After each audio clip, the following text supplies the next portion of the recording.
Hello and welcome to the NBA Outlet Playoff Preview presented by OTGBasketball.com. I'm your host, Nick Fay. With me, as always, Kory Waldron and special guest, Jake Hirsohn. What's up, fellas? I was trying to think of a really corny, funny line to say, and I got nothing. I actually drew a blank. It's kind of upsetting. That's a first. Yeah, this would be a great moment for me to follow in with a really corny, funny line, but I don't have one either. So, oh well. How's it going, guys? Thanks for There's having me. nothing funny about Sixers Miami Heat. This is going to be a battle to the death. We just need Joel Embiid in here real quick for a quick one-hitter, but none. But like you said, this should be a great series. Sixers and Heat, they split the season series 2-2. Honestly, it doesn't matter to some extent because there will be no Embiid in this series. Obviously, the Sixers have picked up some pieces, and it's going to be playoff basketball, and we're expecting a lot from Spoelstra and company. But anything you guys think from the regular season we can take into the series that matters? The physicality that the Miami Heat have played against the Philadelphia 76ers. I believe, what was it, 2-2, the regular season split? Yep. Yeah. Obviously, Embiid was a part of those games for the most part. I believe all of them. Him and Whiteside. Right. But I know that the series were very physical. So I think that's the one thing we can take into account is obviously Nick mentioned this off the pod. The Miami Heat play with a lot of physicality. So that's definitely not going to go away. And without Embiid to try and bully the Miami Heat down low, that could be one issue for Philly. I was just gonna say I'm usually of the mindset that regular season matchups have very, very little information to take away into the playoffs just because it's such a different type of situation. But with this one especially, like without a beat, it just completely changes the dynamic. You know, the Miami is like a defense first team, like that's how they win their games is with defense, and guarding the Sixers is such a completely different task when Embiid isn't on the floor that I don't know how much there is to take away from the regular season matchups where Embiid was present. Exactly. And I mean, the Sixers are somewhat of a different team to an extent. We've obviously seen Ben Simmons hit a different level, kind of leading the team without Embiid. I think they're on a 16-game winning streak right now. How much does that momentum help the Sixers going to the series, if at all? Well, what do they say? What's the old term? You know, you want to play your best basketball at the end of the year. And that's exactly what they've done. Obviously, they were winning before Embiid got hurt, and then they continue winning after he got hurt. So I think it does play some stock. Obviously, Ben Simmons has been tremendous. I mean, he's been driving the ball up the floor and going in between his legs and getting all flashy with it. This team's playing with a ton of confidence right now. They have really bought into each other. I think they honestly believe in each other. Markelle Fultz has come back, you know, the youngest player ever to have a triple-double at the age of 19. So I think for the Philly in general, that entire team is really bought in. I don't think they're too worried about missing Embiid. I do think it's going to have its own issues that we'll talk about. But I think for them, it's probably the best case scenario because you were winning games without your best player. Yeah, definitely. I mean, it's always good to peak at the right time and to come in to the playoffs like with a good locker room, like because you've been winning. I've never really been like a huge momentum guy. Like I think it's kind of a myth, but it is definitely better to be in this situation that the Sixers are in than like the situation that the Wizards are in where they are coming into the playoffs playing terribly and with everybody snipping at each other in the media, you know, like I would definitely rather be on the Sixers.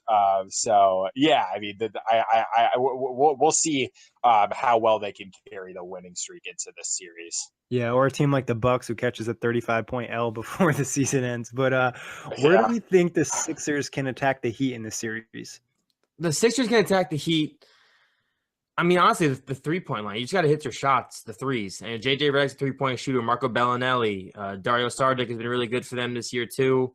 Markelle Fultz, obviously, the jump shot's a little streaky. But I think for the Sixers, you just want to hit shots. You want to stretch the floor. Because Embiid is out, I think Whiteside's going to get a lot of play this series, especially because, you know, there's no Embiid to go up against them. Obviously, he's had his own complaints about wanting to play more during the stretch or whatever the case may be. But I think for Philly, you really want to shoot the ball and space out the floor against the Miami Heat.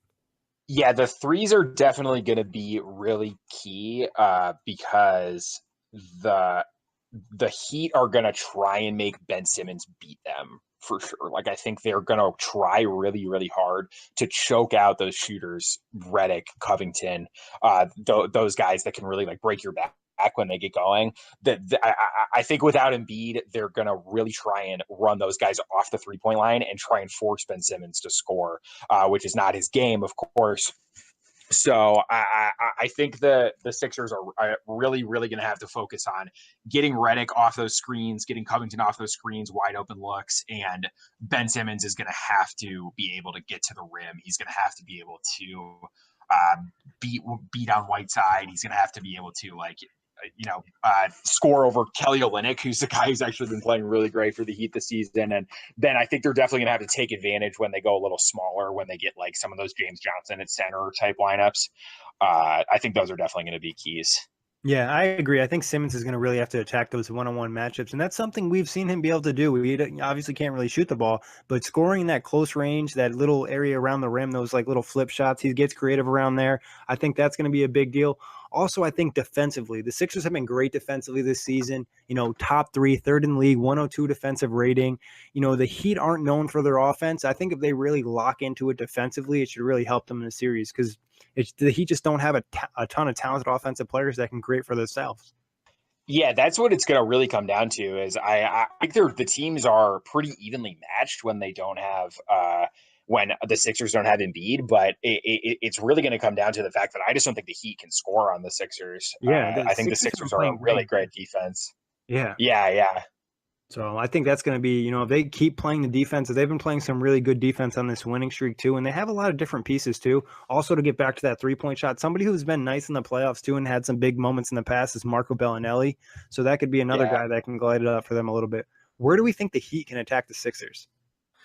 I mean, for the Heat, you have to do the opposite. Obviously, the Heat have a couple 3-point shooters, but you're really going to want it. You want to drive. You want to hit the paint. I mean, without Joel Embiid there, who's been arguably a defensive player of the year candidate, you're going to want to attack the paint. I mean, Amir Johnson, does he scare anyone? No.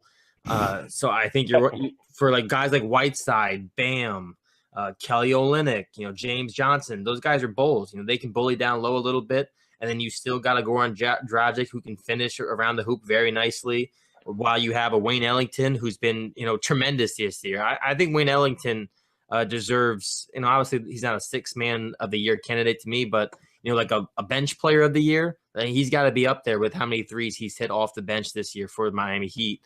Josh Richardson, Tyler Johnson. I think the Heat have a chance to really have a perfect, as you love, Nick, the space to floor. They can really push you in down low, and then they got a bunch of guys that can kick it out to hit a 3, which is, perfect for Miami Heat because they have no superstar. This is one of the few teams in the playoffs where you look at that roster and there's no guy which you immediately go, yeah, this is the guy. There's not even an all-star. Right. There's no guy. Yeah. I mean, he's borderline. And then you got, old Wade, but there's no one on the team. You go, we have to plan for this guy.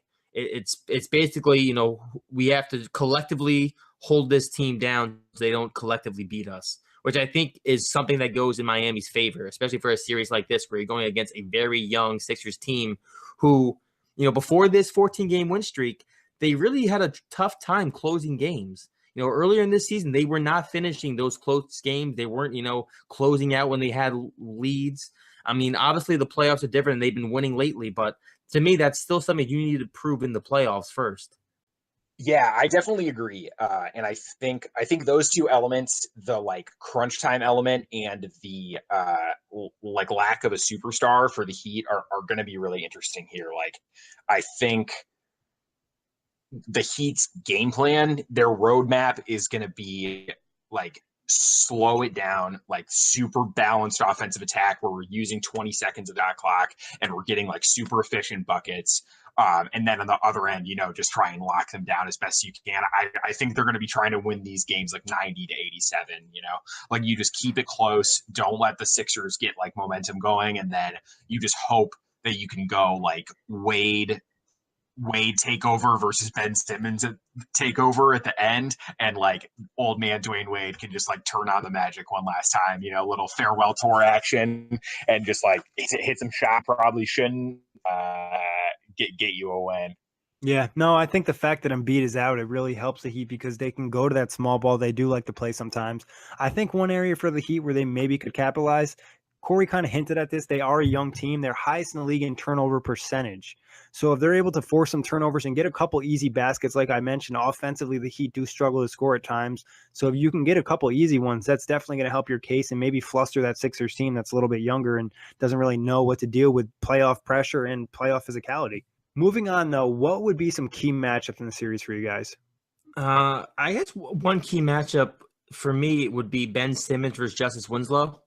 Obviously, it's not a matchup that offensively is very appetizing, but I think because of obviously what Ben Simmons does for the Sixers, he's the rebounder, he's the playmaker, he's the guy who, he's the mini LeBron.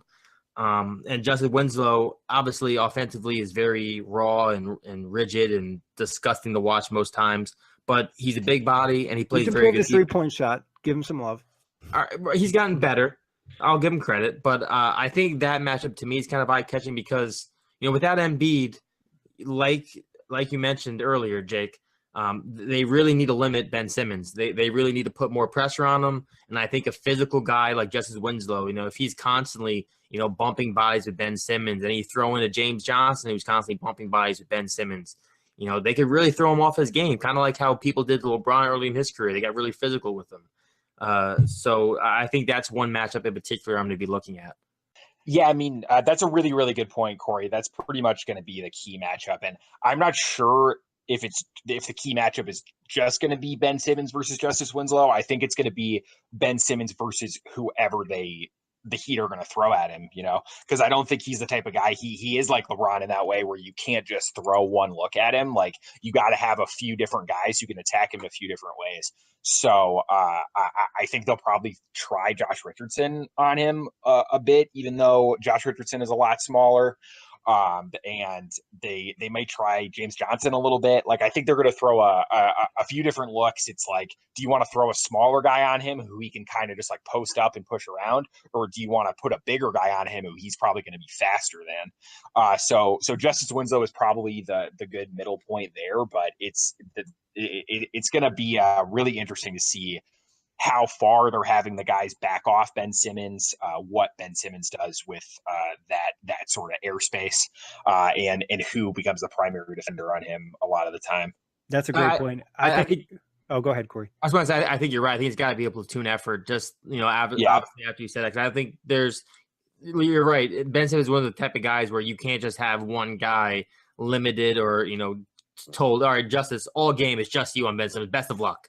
There's no way that happens. You need to have guys like James Johnson and obviously the different looks. And I wouldn't be surprised if at some point this series we see them start double teaming on the drive, so they make them either shoot or pass the ball out to a shooter. But I agree. I think it's going to be a platoon effort. Yeah, no, I think it's pretty much Ben Simmons versus the Heat in a sense. Like you guys said, Winslow, Richardson, James Johnson. James Johnson's a very interesting guy because usually Simmons gets in the paint and he's a lot more physical than some of the smaller guys. So that's an intriguing one. And like Jake mentioned, how much do they back off of him? I've also seen Ben Simmons, when you back off too much, he gets that momentum and you just really can't stop him because he can change direction so well. And also, he's not obviously a polished post player, but we've seen him in a post a few times this season where he's able to either make a shot or make the right pass. So it's going to be a lot of Simmons versus the Heat and what they throw at him. Obviously, Spoelstra is going to throw some crazy stuff at him. And it almost gives Spoelstra a nice advantage in a sense, having LeBron being his former player and seeing what has worked against LeBron. Not saying Simmons is LeBron 2.0, but there are similarities in the game. I agree. I think it's a good point. Obviously, Spoelstra spent time with LeBron.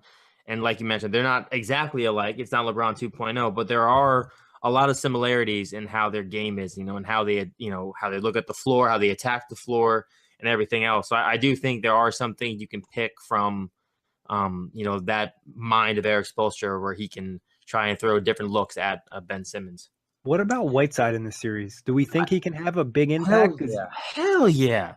I the minute I said the first matchup, I wanted to, I was immediately waiting for my next chance to say another matchup that we have to look at. And that's going to be Whiteside against whoever. And actually, it may just be the Miami Heat. Whiteside versus himself? Well, I mean, that's not a bad thing to say either. But I'm saying the Miami Heat bigs in general. Bam has been really good. Whiteside obviously is still Whiteside. And they're going up against, Amir Johnson. I don't even know who else is the center on that team besides Amir Holmes Johnson. is pretty good. Oh, He's good, yeah. Ricard Holmes, right? He's solid, but even still, I really see a huge discrepancy in the rebounds and the battle in the paint for this series.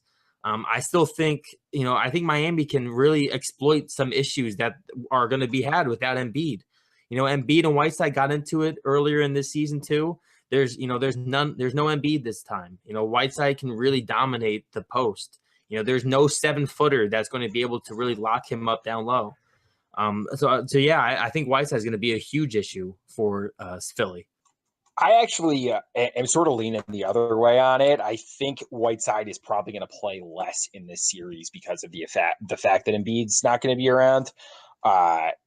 Whiteside, I think, has been really, really good this year. I think it's kind of interesting because this is the year that Miami seems to just sort of be fed up with his crap, and is like not really interested in getting him out on the floor. But I think it's been pretty easily the best year of his career. I think defensively he's been phenomenal this year. But they had that whole blow up just about a week ago, maybe, where Whiteside went off after a game about how much about his playing time and how he's not playing. Throw that out there. yeah. Thanks for reminding us of that, Nick. And so he wasn't playing enough against the Nets, and that's probably why he wasn't playing in crunch time against the Nets, is because they're a team that likes to go really small. Like they don't have a lot of the conventional like Embiid type bigs. So I think without Embiid, it's going to be a lot more Rashawn Holmes at center, hopefully. Amir Johnson will obviously get his looks, and that's probably when Hassan Whiteside will be out there. But Whiteside was probably going to serve mostly as an Embiid stopper.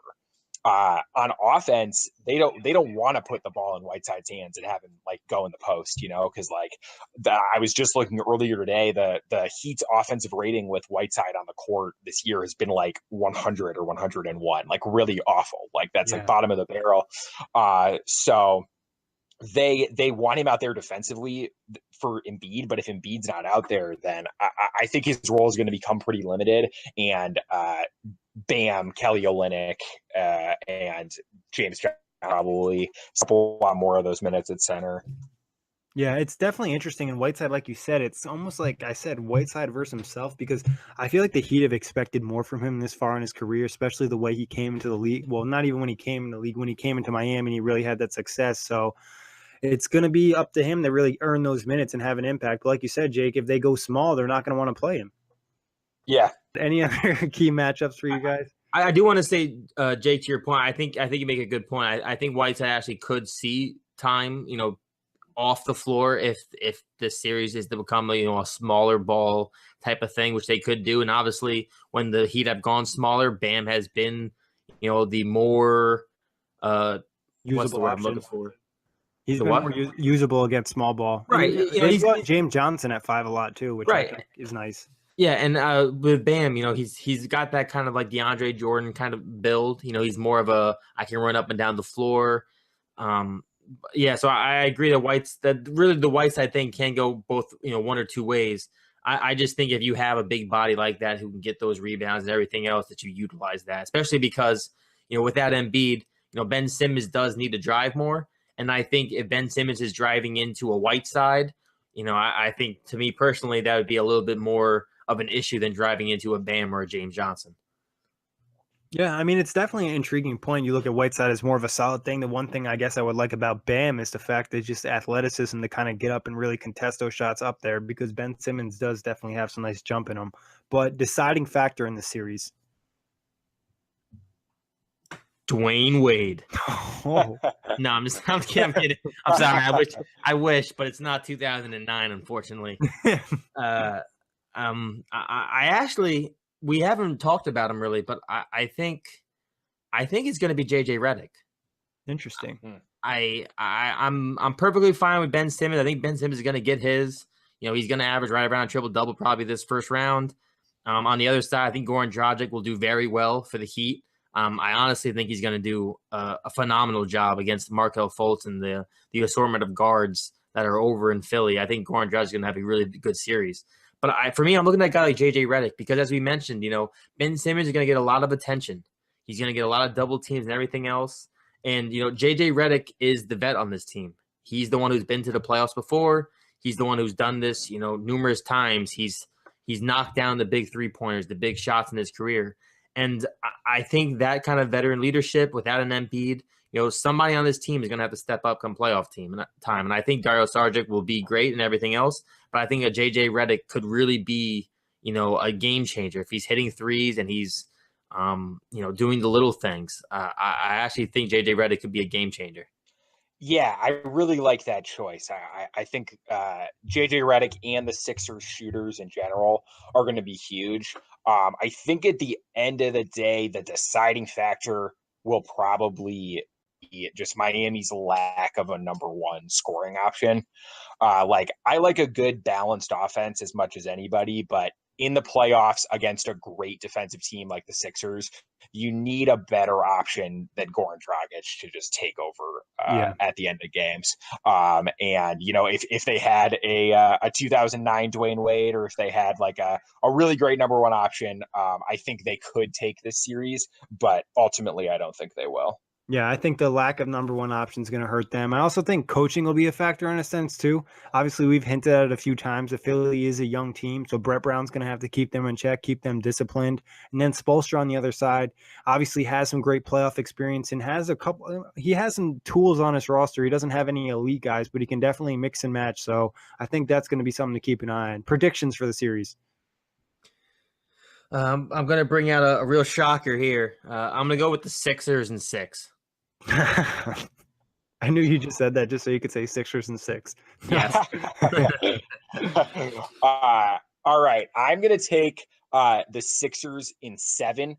I'm going to be really bold, and I'm going to say that the Sixers are down 3-1 after 4 games, and Embiid comes back, and they reel off 3 straight wins, and they move out of the second. That would be incredible. I honestly think Embiid should probably maybe be back towards the end of the series. I think it's a real possibility. And I know he would love to really body Whiteside, so he has some extra motivation. But I'm going Philly in 7. I think that Embiid definitely could come back later in the series and have an impact. Even if he doesn't, I think the Sixers might be able to pull it off in 7. MVP of the series. I'm going to go with Ben Simmons being the MVP of the series. But like I said, I want to give a shout out to, I think JJ Redick's going to be a close second, because I do think Ben Simmons is going to have a lot of defensive issues or offensive issues because of the defense he's going to see. Based on my prediction, I think I have to say that Joel Embiid is going to be the MVP of the series. I mean, hey, he's gonna come back like Willis Reed and save the entire season. So yeah, Joel Embiid, first round MVP. Yeah, I think if Embiid does come back, he's MVP. But if not, I'm going with Ben Simmons. And then another guy like Dario Saric as a guy to keep an eye on in the series as well. That's a good call. So, but anything else before you get out of here, guys? Sixers or Heat you want to throw in there? I wanna hope that one of my 2 wins I predicted for the Heat comes at a Dwayne Wade game. Like Wade, has another one of those game winner. Yeah, which happened to be against the Sixers too, funny enough. But I wouldn't mind seeing a little bit of, flash show, a little way of Wade. I don't know, a little 25-point game or something. I don't know. I want to see something from Wade, at least, because we don't have many moments left.